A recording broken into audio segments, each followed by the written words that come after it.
പരമ്പരാഗത കാനനപാതയായ മുക്കുഴി എഴുതക്കടവ് വഴിയുള്ള തീർത്ഥാടന തിരക്ക് നിയന്ത്രിക്കുവാൻ നടപടിയില്ല.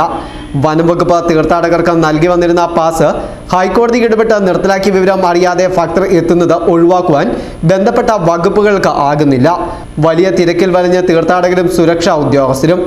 കാനനപാത വഴി വനംവകുപ്പിന്റെ പാസുമായി എത്തുന്ന തീർത്ഥാടകർക്ക് ക്യൂ നിൽക്കാതെ 18-ാം പടി വഴി ദർശനം നടത്തുവാൻ സാധിക്കും.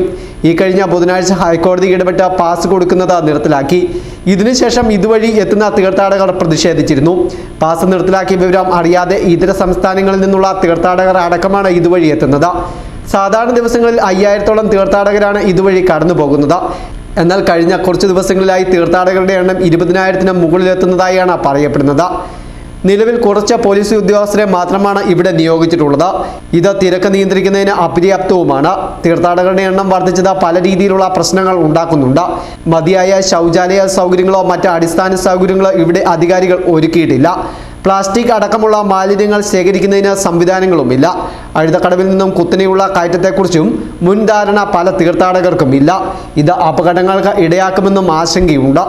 News bureau, Erumeli.